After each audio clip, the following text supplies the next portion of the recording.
कहानी एक ऐसे घर से जहां शादी का माहौल है, लेकिन टेंशन और शांति इतनी कि शादी का घर किसी जंग के मैदान जैसा दिख रहा था।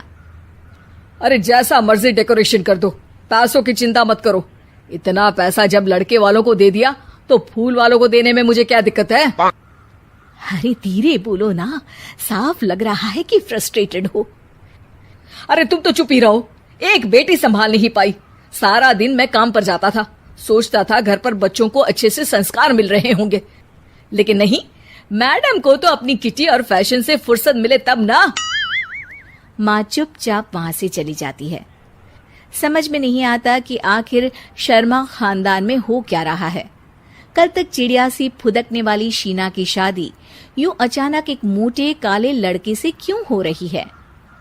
शीना कमरे में हाथ में गुड़िया लिए बोलती है, मेरे साथ जो हो रहा है ठीक हो रहा है। तुम तो सब जानती हो, साहिल मेरे लिए भगवान है।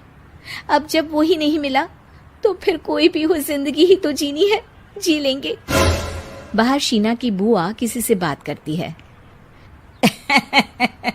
अरे मोटा नहीं, उसे तो खाते पीते घर का कहते हैं। अब ओबेरॉय का नाम भी किसी को बताने वाली बात है।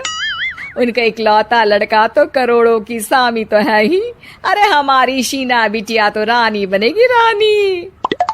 इन सब के बीच कहीं कोने पर शीना हाथ में मेहंदी सजाए बैठी थी और आंखों में आंसू सजाए। और वो समय भी आ जाता है जब शीना मंडप के नीचे हाथ में वरमाला लिए खड़ी होती है, लेकिन तभी अफरा तफरी मच जाती है। कोई कहता है, अरे लड़के की माँ को हार्ट अटैक आ गया। अरे अच्छी खासी थी, कैसे हो गया? अरे कहते हैं ना, किसी किसी लड़की के पैर अच्छे नहीं होते, हो सकता है कि मनहूस है ये लड़की। शीना पास खड़ी सब सुन रही थी। फिर शीना अपने कमरे में आ जाती है। शादी ये कहकर नहीं होती कि लड़की मनहूस है। अब लगातार शीना के लिए लड़के देखने आते, लेकिन आस पड़ोस या किसी के कहने पर शादी हर बार टूट जाती। लेकिन एक दिन, अंकल, मैं काफी दिनों से आपसे मिलने की कोशिश कर रहा था, लेकिन हिम्मत नहीं हो पा रही थी। अरे बेटा, हिम्मत तो हमारी टूटी पड़ी है। वैसे कौन हो तुम? अब मेरा नाम साहिल है अंकल। मैं शीना से प्यार करता हूँ और उसी से शादी करना चाहता हूँ। अरे अब तो किस जात के हो ये भी मायने नहीं रखता। बेटा, मेरी बेटी मनहूस है। ये सब कहते हैं कि इसीलिए उसकी शादी नहीं हो पा रही। अगर तुम शादी करने को तैयार हो तो ठीक है। शीना की शादी साहिल से हो जाती है। अगले दिन साहिल की माँ का देहांत हो जाता है और एक बार फिर लोग शीना को अपशकुनी कहने लगते हैं। अरे खा गई दीदी को ये। अरे क्या जरूरत थी साहिल किसी मनहूस को घर लाने की? पर बुआ, माँ की तो तबीयत पिछले कई साल से खराब थी। डॉक्टर्स ने जवाब दे दिया था। क्या पता ये भी उनका सौभाग्य हो कि वो बहू का मुंह देख पाई। अरे बहू का मुंह देख पाई, या ये कह लो कि बहू का मुंह देखते ही स्वर्ग लोक सिधार गई। खैर, हमें क्या, घर तुम्हारा है, हम तो चले।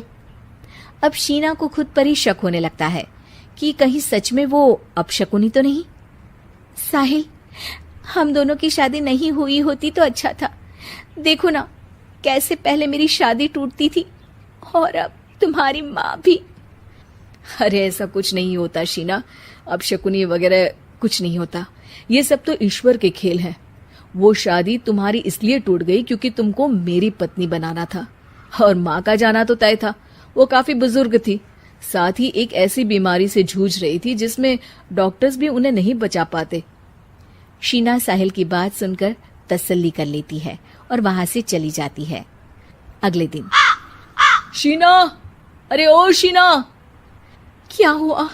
उफ, कहीं फिर मेरी वजह से कोई नुकसान? अरे नहीं नहीं शीना, तुम जानती हो, जिस प्रॉपर्टी के केस को हम बरसों से लड़ रहे थे उस पर फैसला आ गया, वो भी हमारे हक में। अब हम करोड़पति हो गए शीना। शीना शांत रहती है। अरे क्या हुआ?